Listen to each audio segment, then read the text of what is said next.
Yeah, exactly. Thinking about CSS, I'm reminded of this scene, and I wasn't listening to the audio, so I'm hoping I picked the right scene based on the caption. If not, I apologize in advance. Well, that's not the one I want. I want the short one.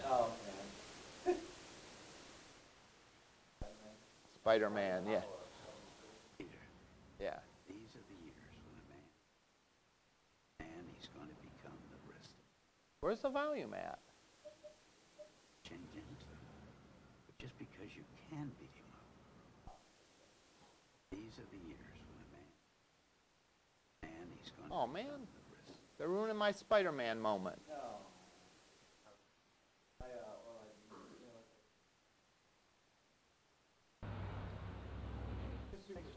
Oh, wait a minute, Peter. Well, you get the idea. With great power comes great responsibility. Prior to learning CSS, you could only make a web page so bad, right? I mean, seriously. You know, with just plain HTML and no styling, you really can't make it that bad, even if you try. You can make it bad. I mean, that's your constitutional right to make as bad of a web page as you want, but you're limited to how bad you can make it. Now, the flip side is also true. You're limited to how good you can make it. So now with CSS, we've learned the technical aspects of going in and creating pages that look different. And we're going to expand our palette. We're going to add some more things about it. But I think now's as good a time as any, just like now is a good time to talk about browser compatibility issues, which we talked about last time. Now's a good time to talk about what? About design and designing, because we could theoretically make every HTML tag on our page look different. All right, different everything, different fonts, different color, different sizes, and so on. And clearly that's not the right thing to do. All right, that is a great power to be able to do that, but it comes with the responsibility of using it effectively. So what I want to talk about today is taking and given the stuff that we know that we can do, how can we use it effectively to make a well-designed page? All right. So we'll spend time talking about that, and we'll spend time talking about, first of all, what is a well-designed page, and some of the characteristics of it, and then how we can use the stuff that we have under our belts now to make our pages well-designed. And then finally, the question is what about a site? Not just one page, but an entire website. How is that? What are design principles for that? How is that different from a page? So let's start out. And I encourage you to shout out examples, if you can think of them, of either well or poorly designed pages. What are some characteristics of a well-designed web page? Okay, I'm just going to write some of these things down without talking about them, and then maybe we'll go through at some.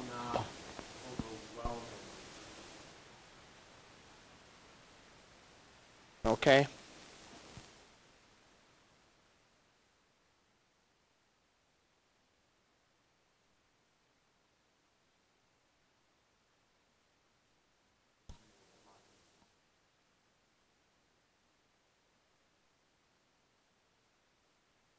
I am so confused.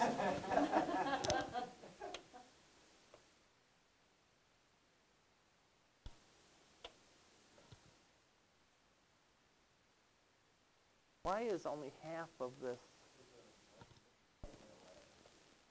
Oh. Thank you. All right. See, sometimes it pays to have a further back view on a problem instead of being right focusing in on it. Some of the things that were said, good navigation,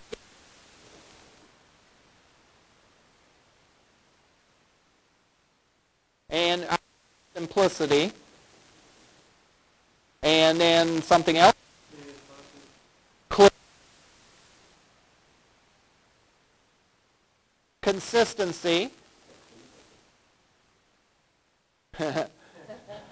Maintainability is from a programmer's perspective. For once, and this is the only day this year, we're not going to really talk about that because the user doesn't care how hard you have to work to make your site good. All right. So this is viewing it from the user's perspective. So yeah, that's a good one, but we'll talk about that the other 29 times as class meets. All right. Informative.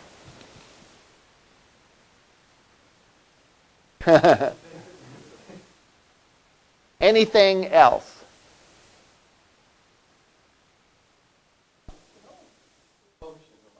What do you mean by functional? Okay, cross-platform. Cross-platform. All right, anything else? This is a really good list. All right.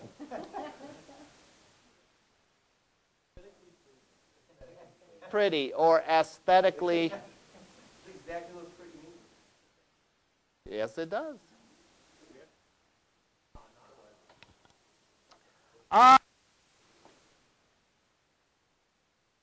One thing I will say, first of all, these are guidelines.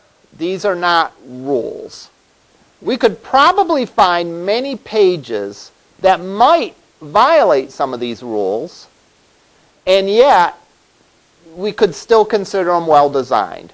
All right, so that's the first thing. That's the first one point that I would want to make, is that some of these guidelines are true for a general case. In other words, if we're making a garden variety site for a business, ordinary business, a lot of these guidelines are true. But we can always find sort of edge cases where some of these will not be true. For example, when would you not want to make a page pretty or aesthetically pleasing? Is there a case where you would not want to do that?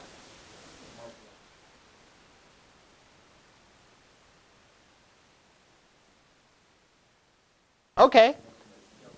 For a business or a government site, I would argue that it would still need to be on some level aesthetically pleasing, but pretty might not be a good word. All right. You would be going for a different look then. The criteria. Well, let's rephrase that. The criteria for what would make it good would not be pretty, but it would be professional looking. All right. Can we think of another case of a site that wouldn't be pretty?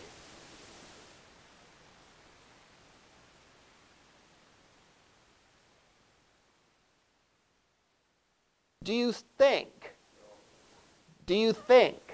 that Ozzy Osbourne's website is pretty?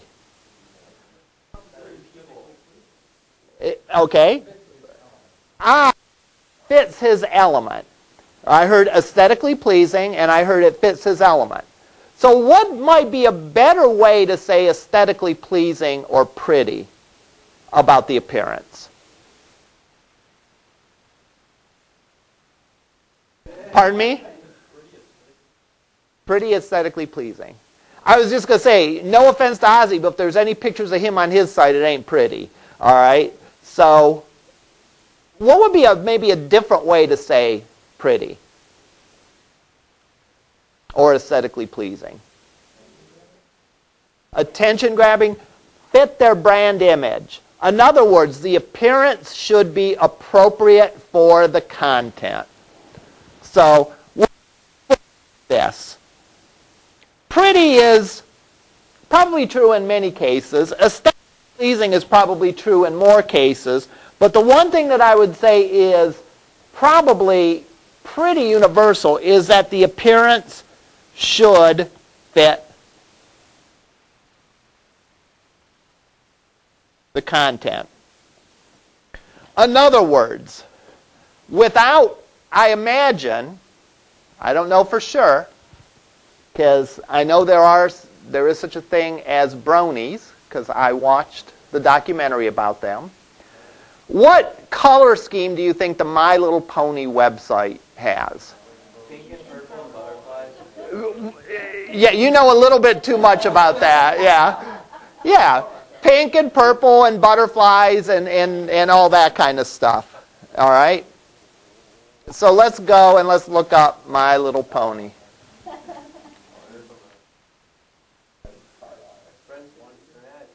Friendship is magic.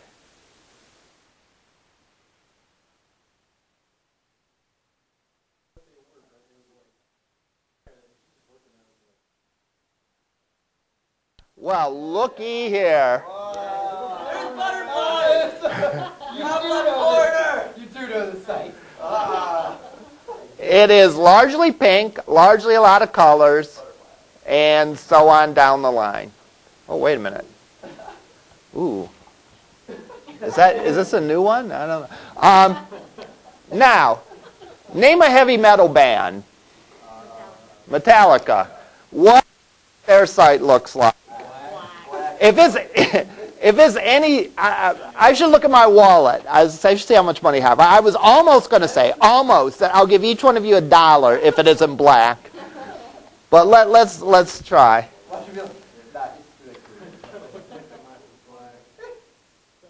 There we go. All right, it is black. We know this without necessarily even visiting these sites. So again, the idea is that the presentation matches the content. All right? Again, you would, how would I put it? You would not, a news site would not be credible if it was done up in My Little Pony colors. All right? A My Little Pony site would not be great if it was done up in the style of Metallica's. You'd have all these little horrified kids coming in, you know, wondering what is going on, and you know, why the letters have lightning bolts through them, and all that kind of thing. Oh, there was, but they were like pretty lightning bolts. Yeah. All right.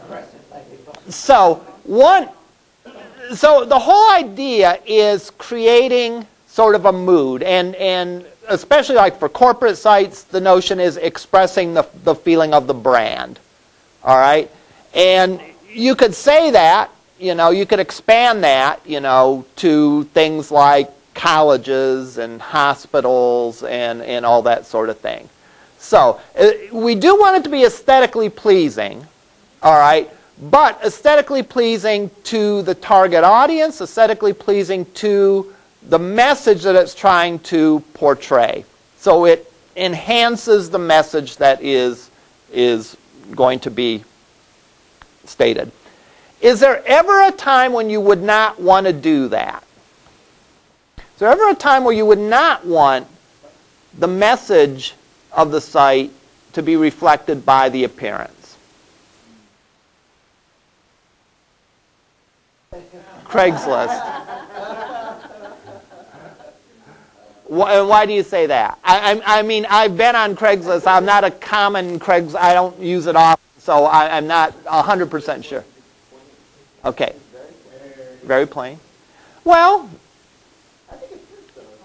yeah, but it's functional because people aren't there to get entertained. Let me rephrase that. People are not there to be entertained by the look of the site. All right? Yeah. Is there a case where you would, now in that case I wouldn't necessarily say that the image, that the presentation conflicts with the message. I would say that very little attention was given to the presentation. So really the presentation doesn't really add or detract. Yeah, it works, is good enough. All right? Right. Right. Right. Is there any time when you would want a site to be different looking than the intent or the message? And I can kind of think of one example. Propaganda, possibly. All right. Almost related to that, I would argue, would be satire. All right. For example, The Onion, which I'm sure you're all familiar with that and all that. They take pains to make it look like, have the look and feel of a legit site, when clearly it isn't. All right? To the point where sometimes people get confused. And, I don't know if you've ever gotten emails from people or seen Facebook posted where like, oh my God, and they're pointing to an article from The Onion, and you kind of have to shake your head.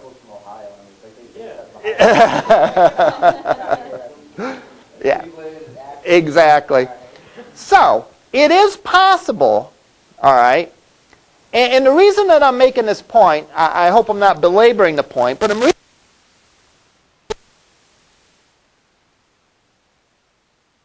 these will the defaults, all right?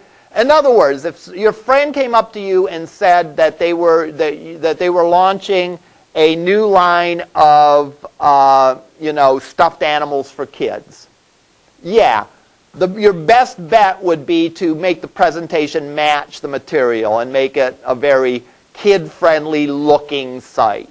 All right.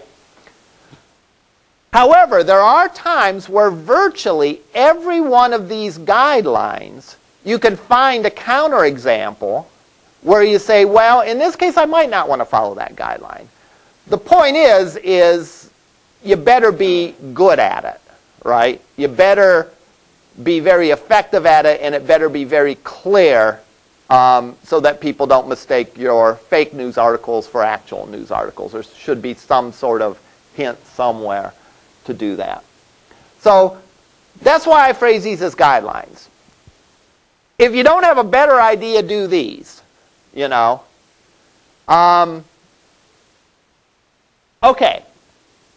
What about good navigation?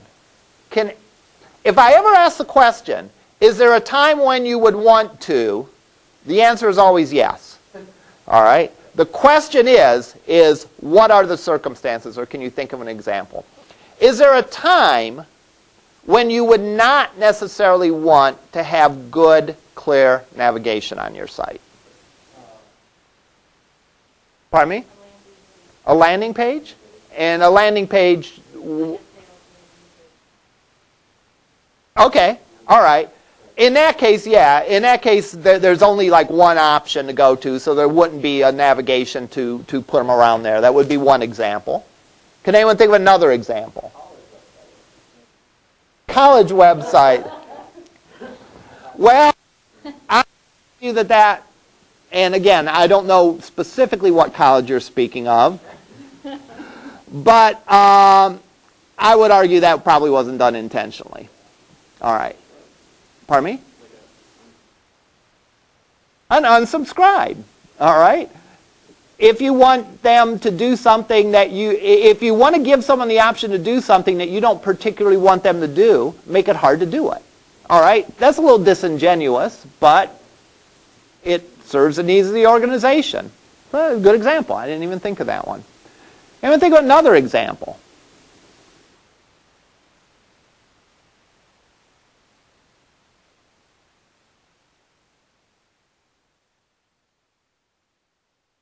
What if a site was more like a game than an informative site? For example, a new movie's coming out, and so you want the user of the site, to sort of get an immersive experience, and you want them to get in and essentially kind of explore. All right? In that case, there's a different set of goals. Right? It's not like a website where you want to find out, like, what time is this movie showing? It's a website where you want the person to sort of immerse themselves in that world. All right? So you give them the opportunity to explore, to take their time. In that case, the goal isn't to find the information that you're looking for right away. The goal is to create a mood, create interest in the topic, and allow people to immerse themselves in it. So that would be another example. All right? Again, these are guidelines and not cut and dried rules. Now, to be sure, if you're writing a website for a local business, a car repair shop, You don't want to take that strategy and say, well, we'll make people immerse themselves in our car repair shop so they become so fascinated in us that they are dying to take their car to us. In fact, they'll go and intentionally run into a tree just so that they can get their fender repaired by us. All right? No, it doesn't work that way. For a site like that, for a typical standard site, yes, you want clear navigation where people can easily find, because most people go to most websites to get some piece of information, all right, and not to immerse themselves. But there are exceptions. So again, my point in calling these like guidelines instead of rules are more or less these are the default. That unless there's some special circumstances that justify it, these are good things to keep in mind. Let's go down some of these other ones. All right. Simplicity. There's a couple really good quotes about simplicity, and in fact, a few years back, they asked me, there was some kind of essay contest or something, where you wrote about a book that influenced your thinking or something like that for students, and they asked faculty people to pick like a book that influenced them in their thinking. And I picked a book by John Maeda called The Laws of Simplicity. And it is available, and it's sort of a technical book, but it sort of isn't a technical book. And it talks about the value of simplicity. And there's some good quotes about simplicity, all right? I think Einstein said things should be made as simple as possible, but no simpler, all right? And the jazz musician Charles Mingus said, give me a second here, it's easy to make something that's complicated. It's difficult to make something that's simple. All right, I'm paraphrasing both of these. So simplicity is an important thing. What does simplicity mean to you in this context?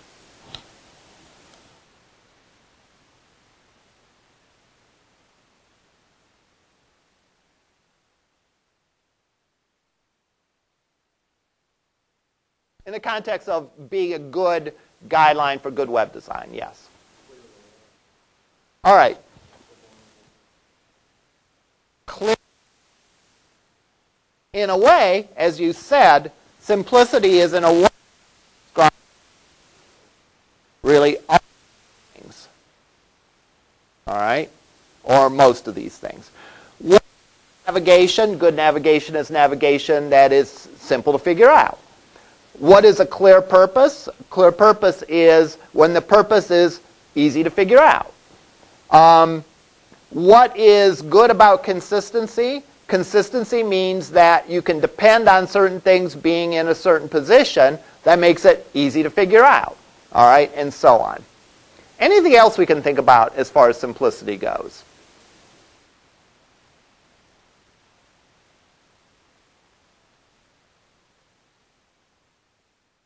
Apple mastered it, right. And again, you can argue there's people that love Apple and people that are Apple detractors, all right.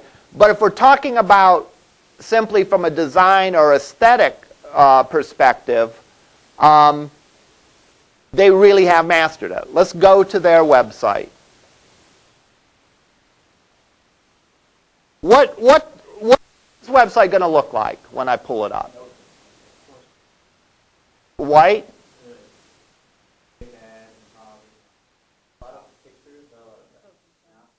Pictures, text, focus on products.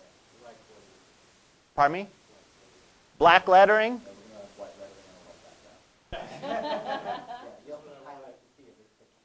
I'll bet you we have gray lettering instead of white. Yeah, but...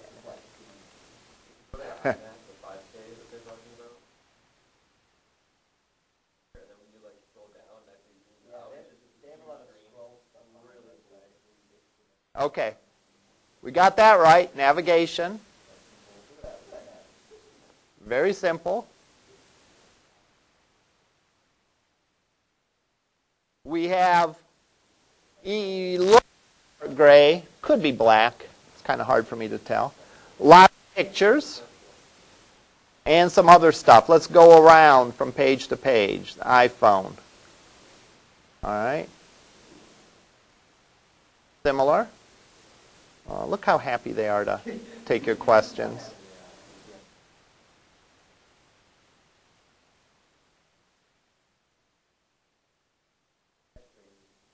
Yep. Now, go to this one.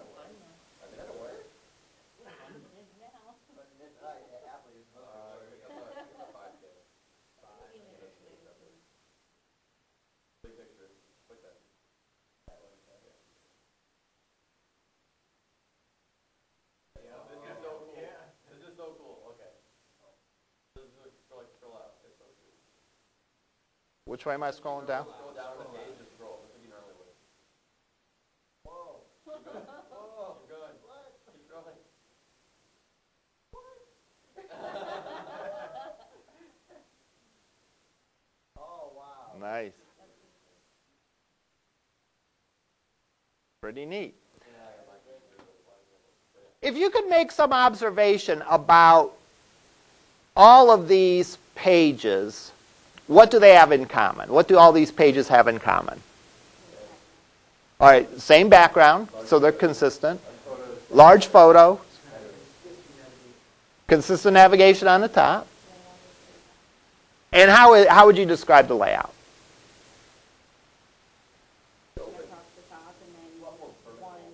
Okay.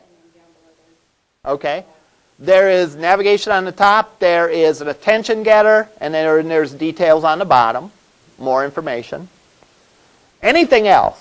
How much is on each page? Not a lot. All right. In other words, and the term is used regardless of the actual color of the page, but there's a lot of white space on this. All right. In other words, if you look, there's a lot of extra space. All right. The fonts are very simple. It's not like they used a bunch of fonts. It's not like they used a bunch of colors. Now, the thing is let's find a case of where there's colors. There's colors in the images, to be sure.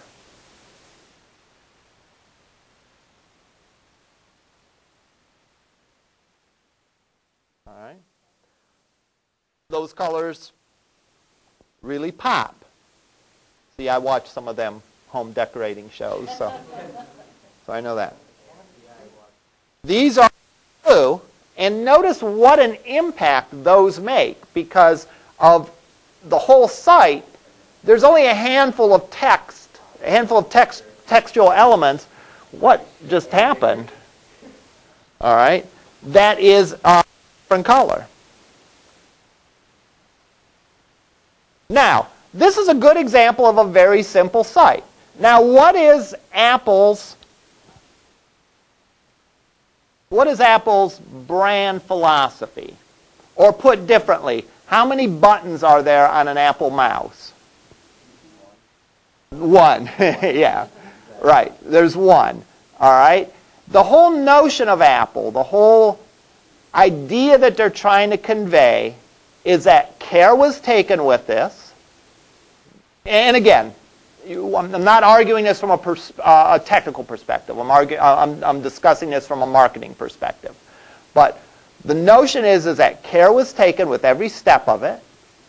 I mean, if you read the book, I forget who wrote it, about Jobs' biography. I forget the name of the guy that wrote it, but he's written other good books. He's is a very good writer. You know, he talks about things like wanting the things to make a certain snap sound when you close them, and wanting nothing to stick out from it. Like if you look at the Mac laptops, like if you close it, there's nothing sticking out at all, you know. And there's very much attention to detail. You definitely get that sense from the website. So their message of their products being clean, their products being well designed, their products being simple and seamless to use, is, pardon me? And integrated, is echoed on their website. All right? You get that from their website.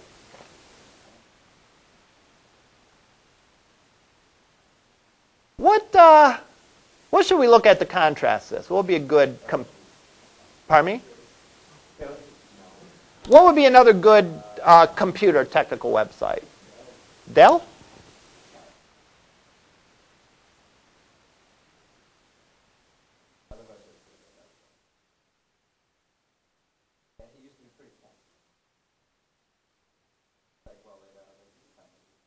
Yeah, the design is, the navigation is pretty good.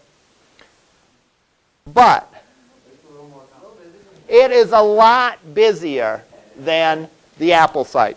The Apple site, how many on one page? One.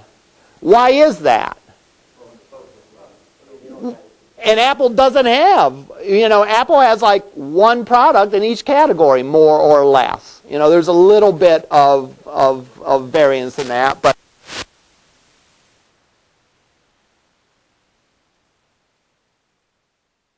all right.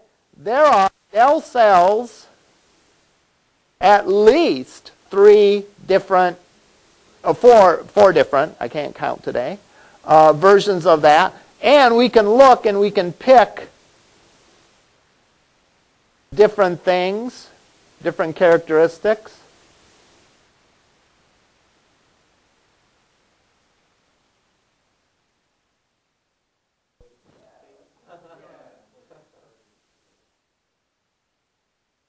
And again, we can pick between the myriad of that. Now, thinking in terms of Dell versus Apple, could Dell have gotten by with the approach Apple takes? Pardon me? Because, dude, I'm getting a Dell. All right? And I could raise that by quoting Ellen Feist and say, well, I was doing my paper on the on a PC, and it was a good paper, and then the PC just started bang, bang, bang, and so I had to retype it on a Mac, and I didn't get a good grade because I was rushed. I don't know. Do you remember that ad, the Ellen Feist ad? Oh, goodness. You go to YouTube and look up Ellen Feist. It's a classic. At any rate, could Dell buy Apple's approach? Dell has too many product. Pardon me?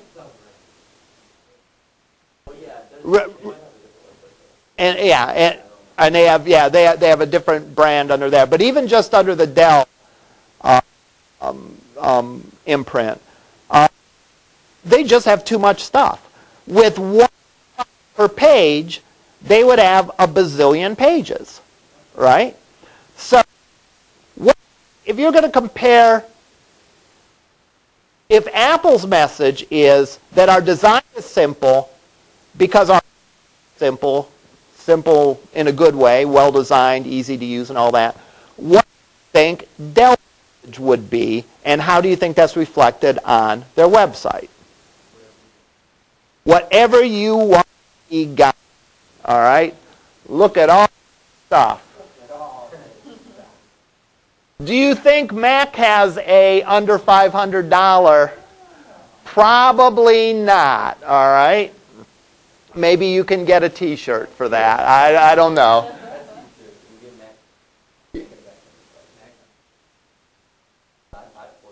Video card. You have choices. Optical drive. Choices.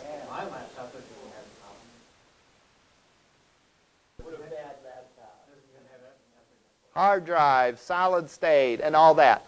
So,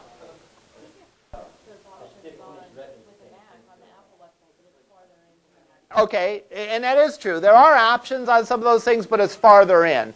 And I think the reason is that for Apple, it's kind of tweaks of one base product, where with Dell, there's like a million base products that you can get and tweak.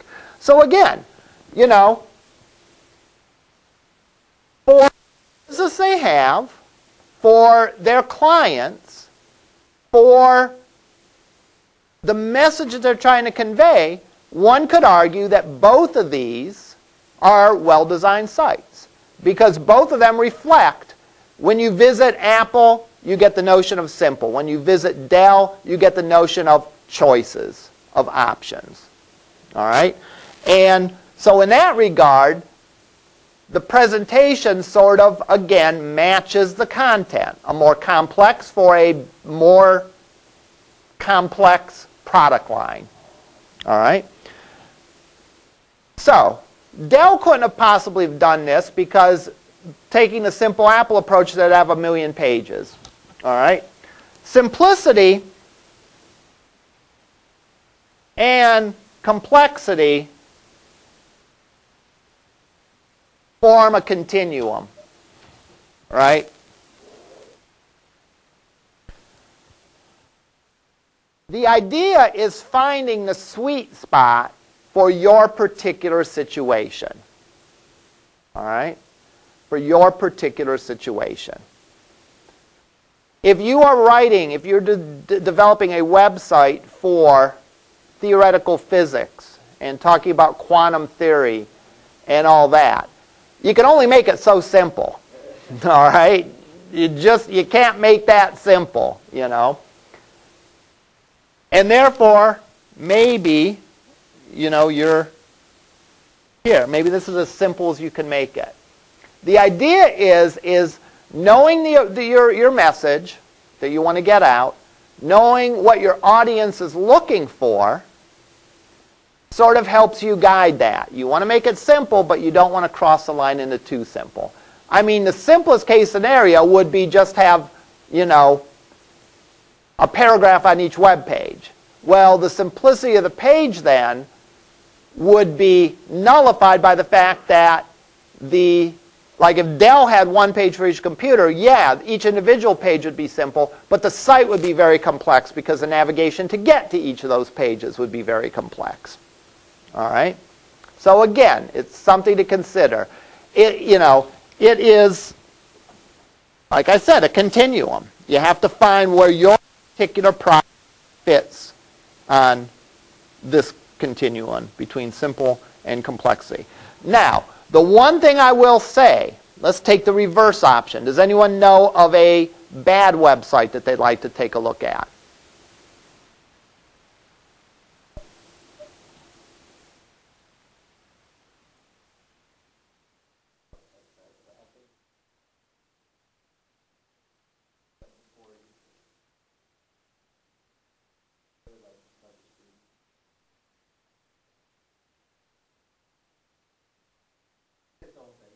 Okay. Well, that's an example. And what 9Ws?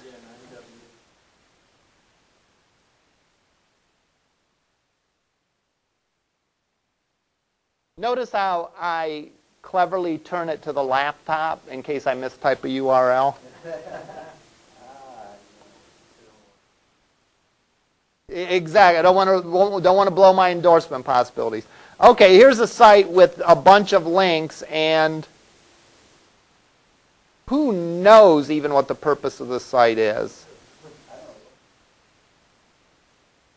To make you wander around. So again, here's an example. I'm clicking on that one.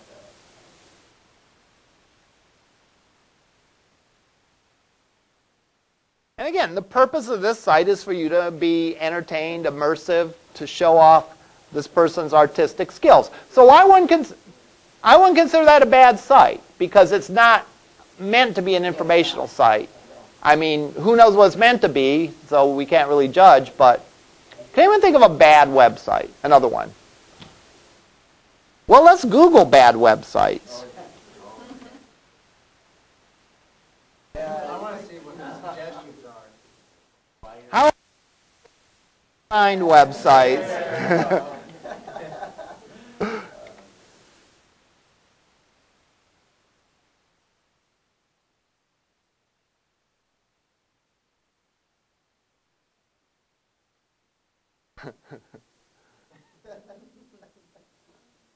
All right, a classic one, and there's a book of these, but web pages that suck. Let's go to this one.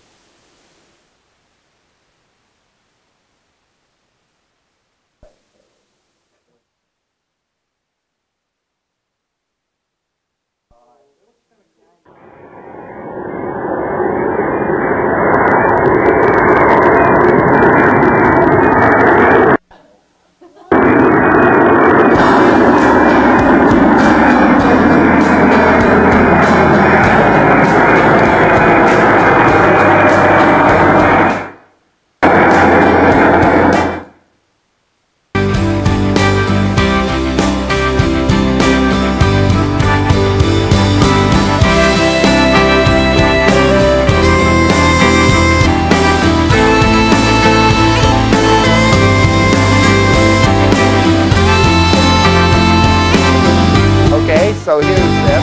And what's bad with this? We even have to say everything. This is a case of just because you can't do something doesn't mean that you should. I mean, if you think about it, look at it this way. and notice, and this isn't even a joke, that all the sites on here could cause seizures because quick flickering of the screen can trigger seizures. All right, in addition to just being tough.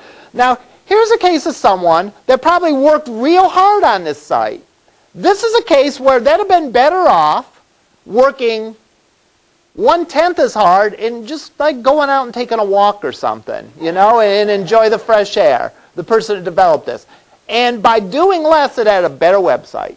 All right? It's a case of, and I'll tell you, I know exactly why sites like this exist. They're fun to make. They're fun to say, what if I do this? It's a blast. It's not as fun for the user to experience them.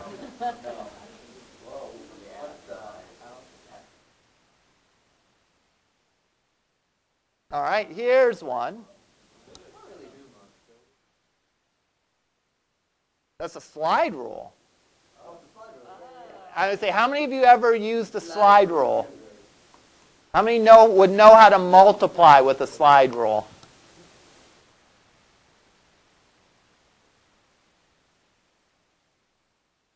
Way too much on this page. Exactly. Right, yeah. Oh, wow.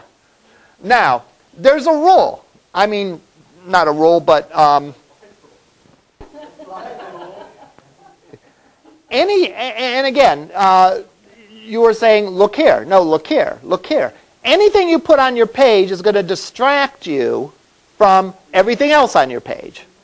So, if we look at this, my guess would be some of these links are more important than others. All right? Which ones are the most important? I have no idea.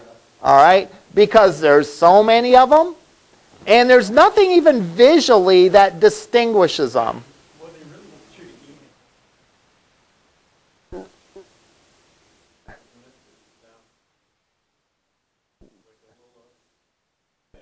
Email us, yeah.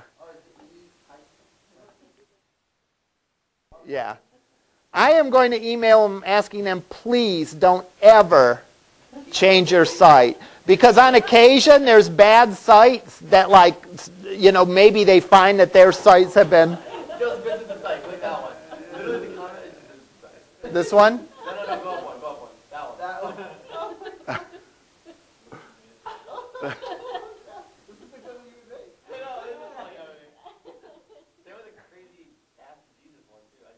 Now, the only thing I will say, playing the devil's advocate, I'll be fair here. Exactly. This probably is just some person's site. It's not necessarily a business, in which case, have a blast. That's like, I used to see people like gripe about MySpace pages. You know, like, oh, that's so poor. It's like, some kids just making their MySpace page. Let them do what they want, you know. So that bothers me less than when an actual organization trying to allegedly hire professionals, go and do this. Cloud Midland. Oh, that was terrible. Oh, not available. Maybe it's better. Oh, this is like, this is the quintessential bad website. Oh my God. Oh my God. Thank you.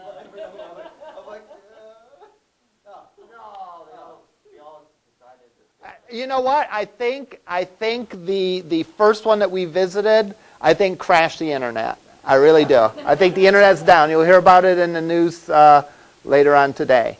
Oh my God. Oh. It's just a screenshot, yeah. Maybe it's better that way.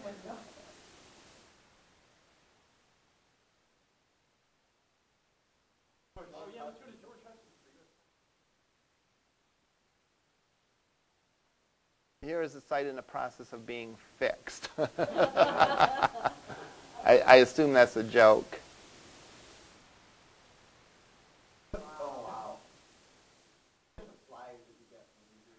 Now the thing is, I'm not even reading this. He might be the greatest guy on earth. He might be a great candidate and all that. But you look at this, it's hard to place credibility in something like this. I mean, this is his face to the outside world. And if your first reaction is to, ooh, then that's not going to make a very good impression, Again, simplicity and complexity go hand in hand. But I will say this. How many of those bad websites did we look at and say, wow, this is horrible because it's too simple? Not one. I'm not saying it's not possible to make a website that's too simple. I'm just saying that's the mistake that people usually don't make. People usually make the mistake of going in and making things too complex. Now, in my mind, to summarize some of the issues with those sites, number one, way too much content. Number two, there's no visual cues to tell you what is what. All right? Stuff is jammed together, so there isn't white space around to show you distinct sections. It's hard to tell if there's any sort of emphasis because everything kind of looks the same and blends together. So, when you're designing a website, keep that in mind. Keep that. That's why we want to use colors. We want to use colors to make our page look good, but we also want to use colors to help the user visually organize our site. To understand, oh, there's a gray band up here. That somehow is different than the rest of the page. That's the navigation section. Again, if you look at Apple,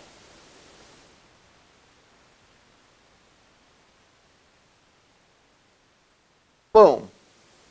Use of color tells us that's the navigation. All right? If this was all the same color, it might not be horrible, but that nice little touch of just discreetly using just a little bit of difference, visually, I can take my glasses off, and I'm blind as a bat, all right? And I can tell you this is something different than that. Why? Because it looks different. People have sort of the association in their mind that when things look the same, they mean the same thing. When things look different, they mean something else. All right? This text is a different color. It might be a little hard to see, but it's a different color, and there's a greater than sign after it. We know that that means something else, namely that this is a link. All right, we'll continue with this next time. We'll continue about trying to extend this thought into talking about well-designed sites, not just well-designed pages. We're sort of crossing a line here. And then we're going to get into a discussion of your project.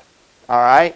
So definitely by next week, if you haven't already, and even if you have, it would probably pay to review it, Take some time to read the requirements for your semester project so we can talk about those next week. All right, we'll see you up in lab.